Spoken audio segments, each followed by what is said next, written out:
Qarun,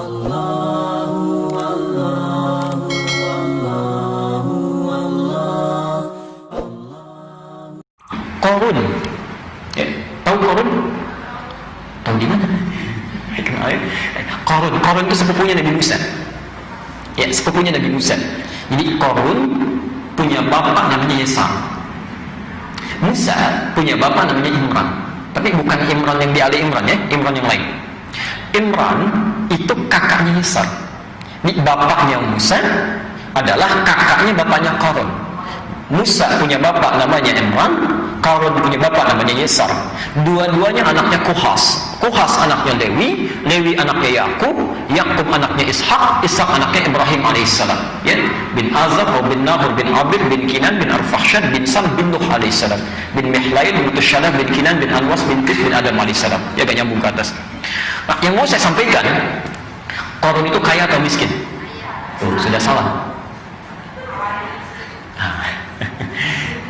akhirnya hancur, tidak kan? Awalnya miskin, akhirnya hancur.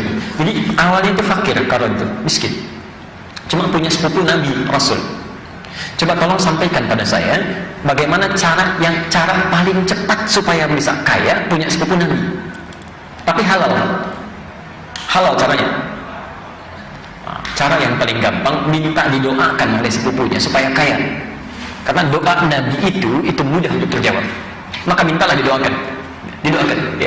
Walaupun pada awalnya ditekan supaya jangan sampai terlalu loba dengan harta, sulit hidupnya, tapi dia minta ya. Perhatikan, ini orang punya kecerdasan luar biasa, punya kecerdasan, minta didoakan, diberikan kaya. Ibu tahu apa yang terjadi? Ketika diberikan, mulai muncul rasa lebih dibanding orang, muncul sikap sombongnya ya. Sombongnya nggak tanggung-tanggung, tidak tanggung-tanggung. Kalau orang misalnya sombong dengan harta yang tampak dibawa kemana-mana, sombong dengan mobil saat menyetir itu biasa. Qarun ini tingkat kesombongannya luar biasa ya. Kalau anda punya berangkas, kuncinya disembunyikan atau disimpan, disampaikan, disembunyikan atau ditampakkan terang-terangan? Disimpan, disembunyikan. Qarun tidak. Saya ingin tunjukkan, saya di luar kebiasaan orang kaya yang lain. Kunci saya orang mesti lihat. Itu dipikul oleh 10 orang paling kuat di masanya, kuncinya tidak terbawa ya. Di tiap hari kalau kemana-mana pun Qarun jalan, itu di belakangnya ada 10 orang khusus bawa kunci harta bendanya saja ya. Anda bisa bayangkan, dan tidak terpikul itu ya, saking luar biasa banyaknya ya.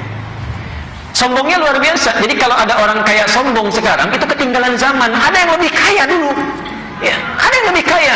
Jadi nggak pantas untuk sombong, karena ada yang lebih kaya dulu dan bermasalah. Sekarang lihat apa yang terjadi. Quran surah ke-28, kita pakai Quran saja, ayat 77.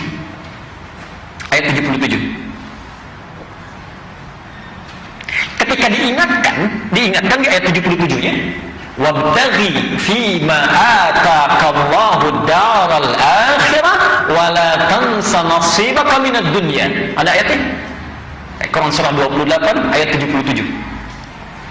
Perhatikan, diingatkan oleh Allah melalui lisan teman-temannya tuh, yang seangkatan, yang sepantaran ya. Kata mereka, hei Qarun, wabtaghi fima ataqallahu daral akhirah. Harta kekayaan yang Allah titipkan kepadamu ini, hakikatnya, tujuannya supaya engkau menggunakannya mencari kemuliaan akhirat, supaya bekal mencari akhirat ya. Maksudnya begini Pak, Ibu, cara memahaminya, ada orang-orang yang tidak Allah titipkan kelebihan harta, tapi kelebihan tenaga misalnya ya. Maka dia gunakan tenaganya untuk ibadah. Dia bisa sanggup bangun malam, dia sanggup untuk puasa, dia sanggup baca Quran ya. Ada orang-orang yang tahajudnya tidak sebanyak orang ini ya. Baca Qurannya tidak sebanyak orang ini, puasanya tidak serajin orang ini, tapi Allah berikan harta benda supaya dia bisa ibadah dengan itu ya. Ini menurut Allah, kamu memang nggak sanggup banyak bangun malamnya, tidak sanggup banyak puasanya, ini saya titipkan harta benda supaya kamu mengejar amalan orang ini dengan hartamu ya. Digunakan itu. Ini hakikatnya ketika seseorang dititipkan kelebihan, apakah itu harta, kedudukan, pengetahuan, tenaga, hakikatnya itu bekal untuk ibadah, bukan untuk dibanggakan. Keliru, salah ya. Yang jadi persoalan, ketika dijelaskan tentang makna itu, muncul sifat kesombongannya. Lihat di ayat 78-nya, innama utituhu ala ilmin. Ya. Saya dikasih ini, bukan syukur yang muncul, bukan syukur. Dia tidak mengalir dalam lisannya kalimat alhamdulillah, bukan cuma satu, Bu. Dia nggak ngambil sedikit saja, ya. Kan ada orang yang ngambil cuma sedikit, alhamdulillah, tapi ya saya juga ada perannya di situ. Kan ngambil sedikit tuh. Kalau enggak, dia ngambil semuanya. Saya mendapatkan ini bukan karena faktor yang lain, ini karena kepintaran saya saja. Anda bisa bayangkan. Ya.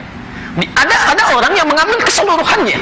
Apa yang terjadi? Fakhasafna, maka kami lipat itu bumi, kami tenggelamkan dia plus harta-hartanya, supaya menjadi pelajaran bagi orang-orang di masa yang akan datang.